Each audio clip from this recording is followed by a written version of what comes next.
कपड़े धोने वाली बहू। शादी के पहले से ही विभा को कपड़े धोने का बड़ा शौक था। कभी नल के नीचे तो कभी तालाब के पास। अरे मेरी नीली वाली लुंगी नहीं दिख रही है।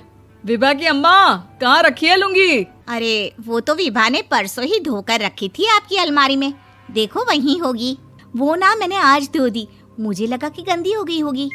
अरे कैसे गंदी हो गई थी? उसे तो मैंने पहना भी नहीं। हे भगवान, इस लड़की के कपड़े धोने की आदत से परेशान हो गया हूँ मैं। जितना तो घर में राशन नहीं आता, उससे कहीं ज्यादा डिटर्जेंट पाउडर का खर्चा है। इसकी शादी करवा दो, शादी जाए अपने घर में ही करे काम, फिर चाहे घर के कपड़े धोने हो या पूरे गांव के। हाँ ठीक बोल रही हूँ, देखता हूँ मैं कोई लड़का। वो दिन भी आ जाता है जब विभा को देखने लड़के वाले आ जाते हैं। लड़की मुझे अच्छी लगी। होने वाली सास कहती है, बेटी अगर कुछ पूछना है तो पूछ लो। वैसे तो हमारी लड़की बहुत ही शर्मीली है, जो बोल दो वो मान लेती है, इसे क्या पूछना होगा। अरे कैसी बात कर रही हो माँ, मुझे इन लोगों के घर रहना है, सवाल तो कई है। हाँ हाँ बेटा, पूछ लो ना, क्या पूछना है। आप लोगों के घर कपड़े कौन धोता है? सास का मुंह बन जाता है। देखो, अगर तुम ये कहना चाहती हो कि तुम्हें कपड़े धोने नहीं आते तो सुन लो, कपड़े मैं ही धोती हूँ, लेकिन तुम्हारे आ जाने के बाद मैं रुमाल तक नहीं धोऊंगी। अरे चुप रहना भाग्यवान, बहू बेचारी घर आई नहीं, उसे डराना शुरू कर दिया। वो क्या है ना बिटिया, अभी तक तो ये कल्लू की माँ ही धोती थी, लेकिन अब तुम्हारे पापा तो दहेज में वॉशिंग मशीन देंगे ही।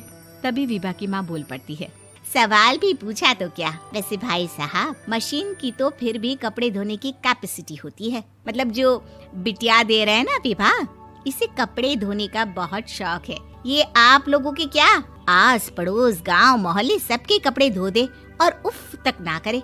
बाहर देखा नहीं आपने कितने कपड़े सूख रहे हैं? सब हमारी बिटिया ने ही तो धोए हैं। बस भी करो ना माँ, शर्म आ रही इतनी तारीफ सुनकर। और तो और एक दाग निकाल कर दिखाओ तो मान जाऊं। हाँ अच्छा, माफ करना बेटा, मैंने गलत समझा। हमें तो रिश्ता बहुत पसंद है। और ऐसे जुड़ जाता है रिश्ता कपड़े धोने का शौक रखने वाली विभा का। उसकी शादी हो जाती है कोयला फैक्ट्री में काम करने वाले कल्लू के साथ। शादी के बाद अचानक विभा चिल्लाती हुई सास के पास आती है। सासू माँ, अरे सासू माँ कहाँ है आप? ये तो धोखा है, धोखा दिया आप लोगों ने मुझे। इसे ससुर के चक्कर के बारे में पता चल गया। अरे तो उसमें तुझे क्यों धोखा मिला है? अरे नल में पानी नहीं आता, कपड़े कैसे कब धुलेंगे? अच्छा, तू पानी नहीं आ रहा उसकी बात कर रही है। तो आपने क्या सोचा? कुछ नहीं। अच्छा, तेरी माँ ने कहा था कि कपड़े धोने का शौक है तुझे, याद आया मुझे। शौक बोलकर कपड़े धोने वाले मेरे जुनून को कम ना आके सासू माँ, कपड़ा धोना मेरा गुरूर है। तभी पति भी वहाँ आ जाता है। अभी मैंने इसे सनी देओल की फिल्म दिखाई है, उसी के डायलॉग मार रही है माँ। अच्छा सुन, साफ साफ बता रही हूँ, पानी सुबह 4 से 6 और शाम को 10 से 12 आता है, समझी? विभा टाइमिंग सुनकर हैरान हो जाती है। ये क्या भूतों का मोहल्ला है? सुबह 4 बजे उठकर कौन कपड़े धोता है? 4 बजे टंकी में पानी जाता है, फिर सारा दिन धोना ना, किसने मना किया? अरे कैसी बात कर रही हैं? 200 लीटर की टंकी में कितने कपड़े धो लूंगी मैं? सुबह ही उठ जाऊंगी मैं। अब क्या था, विभा सुबह 4 से लेकर रात के 12 बजे तक कपड़े ही धोती रहती। एक रोज सास पड़ोस से निकलकर कहीं जा रही होती है कि साथ वाली कहती है, हाँ कल्लू की माँ, जरा ये बताओ कि 2 साड़ी है, 2 ब्लाउज और एक पेटीकोट और एक नाड़े वाला लंबा कच्छा। हाँ तो? अरे तो क्या, कितना लोगी धुलाई ये बताओ। धोबन दिख रहे हैं हम क्या? हमारे पति सरकारी नौकरी से अभी रिटायर हुए हैं और बेटा सुपरवाइजर है कोयला फैक्ट्री में। धोबन समझ रखा है हमें?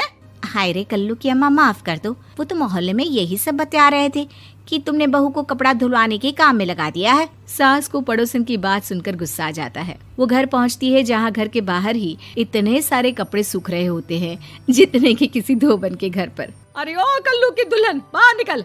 माँ जी यहीं आ जाओ, बाथरूम में चादर धो रहे हैं हम। अरे अभी हम धोते हैं, तुमको बाहर निकलो। ये आस पड़ोस वाले बोल रहे हैं कि हम बहू से कपड़े धुलवा कर उसे कपड़ा धोने वाली बना दिए हैं।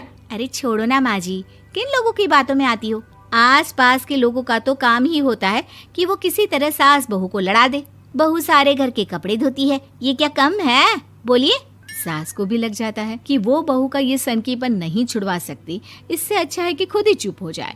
एक रोज सास और बहू मंदिर जाते हैं, जहाँ सास की साड़ी वहाँ खड़ी भीख मांगने वाली से मिलती है। माँ जी क्या बात है, आपकी साड़ी उस भिखारन से कितनी मिल रही है ना? हाँ हाँ देखो तो, दोनों की साड़ी मिल रही है। क्या बात है कल्लू की अम्मा, तुम खुद को तो अफसर की बीवी बताती हो और ऐसी सिंपल सी प्लेन साड़ी पहनकर घूमती हो। सिंपल और प्लेन नहीं है ये साड़ी। तो क्या सोने के धागे से फूल बने हैं? कुछ भी सासू माँ, कुछ भी। हाँ बने थे इस साड़ी में सोने के धागे से फूल।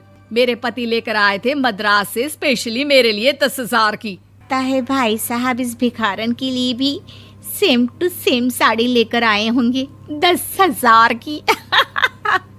सास उस वक्त तो कुछ नहीं कहती, लेकिन बहू के साथ घर आती है और अलमारी से एल्बम निकाल कर लाती है। ये साड़ी देख रही है, ये वही साड़ी है जिसे मैंने अभी पहना था।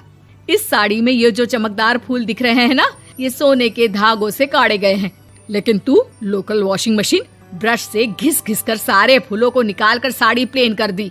मुझे माफ कर दीजिए सासू माँ। और तो और, जब मैंने तुझे तेरी गलती के लिए कुछ नहीं कहा, लेकिन तूने तो सबके सामने मेरा मजाक ही बना दिया। क्यों? बहू को समझ में आ जाता है कि अब से उसका कपड़े धोना बंद।